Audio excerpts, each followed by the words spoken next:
দেশ গড়তে জুলাই পদযাত্রায় আমরা আজকে এসেছি আমাদের প্রিয় নড়াইলে।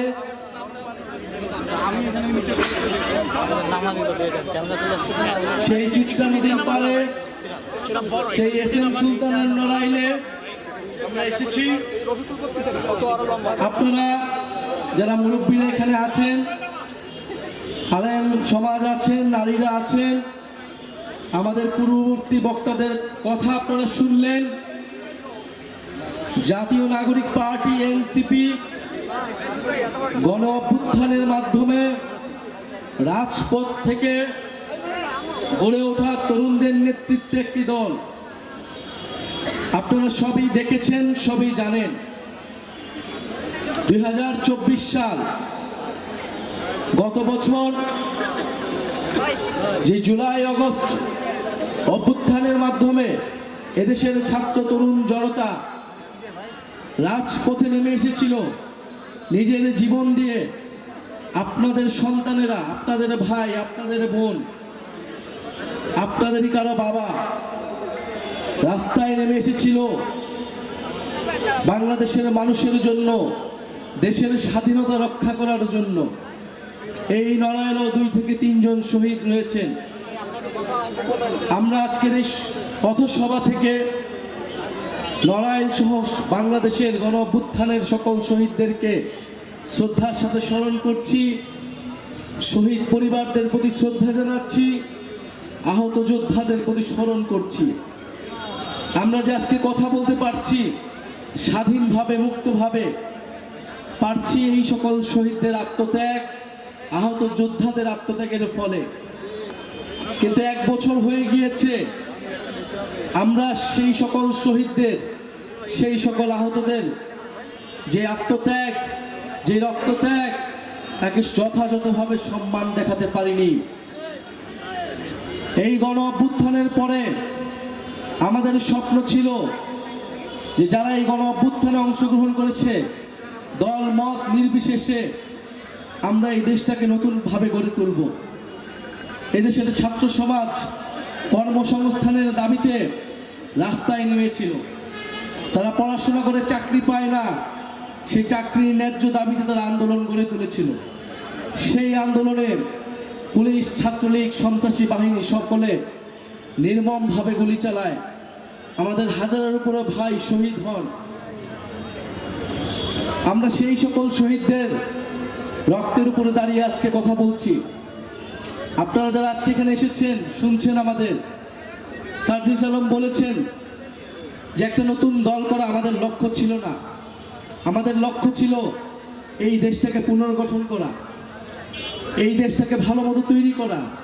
বিদ্যমান যে রাজনৈতিক দলগুলো ছিল, যদি তাদের নেতৃত্বে দেশ পুনর্গঠন হওয়া সম্ভব হইতো, তাহলে হয়তো আমাদের দল করার প্রয়োজনই হইতো না। কিন্তু আমরা আস্থা রাখতে পারি নাই। আমরা গণ অভ্যুত্থানের পরে 7 মাস দেখেছি দেশের রাজনৈতিক যে দলগুলো রয়েছিল তারা কিভাবে ক্ষমতার জন্য, আসন ভাগ বাটোয়ারার জন্য ব্যস্ত হয়ে গিয়েছিল। একটা গণ অভ্যুত্থানকে তারা গণ অভ্যুত্থান হিসেবেই স্বীকার করতে চায় না। তারা মনে করে শুধু ক্ষমতার পরিবর্তনের জন্যই এই গণ অভ্যুত্থান হয়েছিল। কিন্তু আমরা মনে করি যে দেশ পুনর্গঠনের জন্য, একটি সমৃদ্ধ বৈষম্যহীন গণতান্ত্রিক বাংলাদেশের জন্য এই গণ অভ্যুত্থান হয়েছিল। আপনার সন্তান, আমাদের ভাইয়েরা রাজপথে নেমে এসেছিল সেই নতুন দেশ গড়ার জন্যে।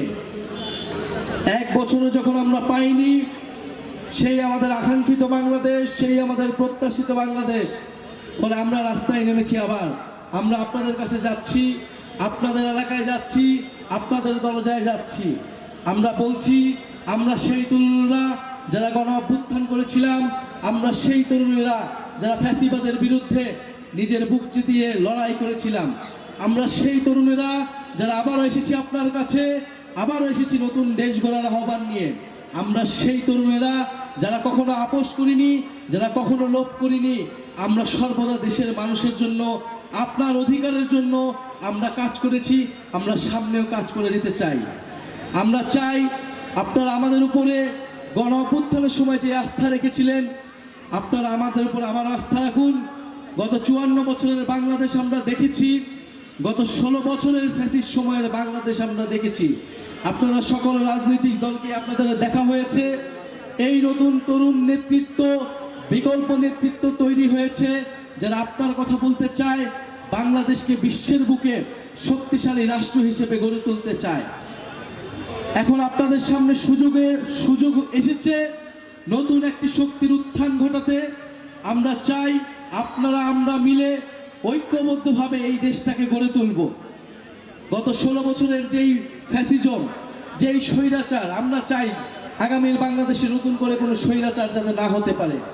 আগামীর বাংলাদেশে আপনার আমার কথা বলার অধিকার থাকবে, আপনার আমার ভাত কাপড়ের অধিকার থাকবে।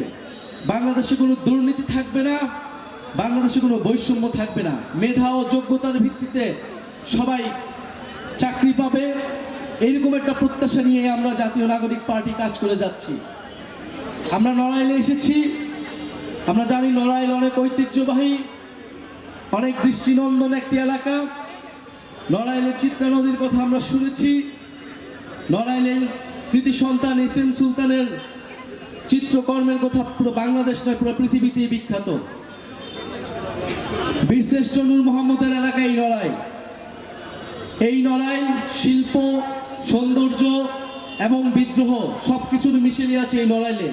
কিন্তু আমরা তারপরেও দেখতে পাই নড়াইলে নানা অব্যবস্থাপনা, নড়াইলের রাস্তাঘাট থেকে শুরু করে নড়াইলে চাঁদাবাজ, সন্ত্রাস, নানা ধরনের সমস্যায় জর্জরিত নড়াইলের এলাকার বাসিন্দারা। আমরা আপনাদের এলাকার সেই সমস্যা দূর করতে চাই। নড়াইলে যারা স্থানীয়ভাবে কাজ করছেন তারা আপনাদের জন্য কাজ করবেন, আপনাদের কথা বলবেন। ইনশাল্লাহ আপনারা যদি আস্থা রাখেন, আমরা আপনাদের জন্য, পুরো বাংলাদেশের সাধারণ মানুষের জন্য কাজ করব।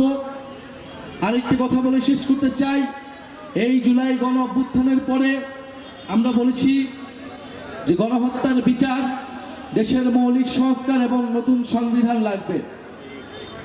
কিন্তু এখন পর্যন্ত আমরা সেই তিনটির কোনো একটিও সম্পূর্ণভাবে আদায় করতে পারিনি। এই সরকার এবং বিভিন্ন অন্যান্য রাজনৈতিক দল বিচার, সংস্কার এবং নতুন সংবিধানের থেকে নির্বাচন নিয়ে তাদের তড়িঘড়ি। কিন্তু আমরা স্পষ্টভাবেই বলেছি নির্বাচন আমরাও চাই, বিচার, সংস্কার এবং নতুন সংবিধানের মাধ্যমেই নির্বাচনের দিকে যেতে হবে। ফলে আমরা এই বিচার, সংস্কার এবং নতুন সংবিধানের দাবিতে পুরো বাংলাদেশে যাচ্ছি। এর পাশাপাশি সংস্কারের যে জুলাই সনদ এবং অভ্যুত্থানের যে জুলাই ঘোষণাপত্র, আমরা তার কথাও বলছি। আগামী 3রা আগস্ট শহীদ মিনারে আমরা জড়ো হব। আমাদের যেই দাবি জুলাই ঘোষণাপত্র এবং জুলাই সনদের জন্য, আপনাদের প্রতি আহ্বান থাকবে, আপনাদেরকে আমরা দাওয়াত দিয়ে যাচ্ছি। অবশ্যই আমাদের সেই জুলাই সনদ এবং ঘোষণাপত্র আদায় করতে হবে। এটা শুধু বাংলাদেশের জন্য নয়, এটা এই নড়াইলের জন্য, যারা নড়াইলে শহীদ হয়েছে, যারা নড়াইলে যুদ্ধ করেছে, আহত হয়েছে, তাদের সকলের মর্যাদা এবং নিরাপত্তার জন্য আমাদেরকে জুলাই ঘোষণাপত্র অবশ্যই আদায় করতে হবে। নড়াইলবাসী, আজকে আমরা বিদায় নিচ্ছি। ইনশাল্লাহ আপনাদের সাথে আবারও দেখা হবে। আপনারা জাতীয় নাগরিক পার্টির সাথে থাকবেন।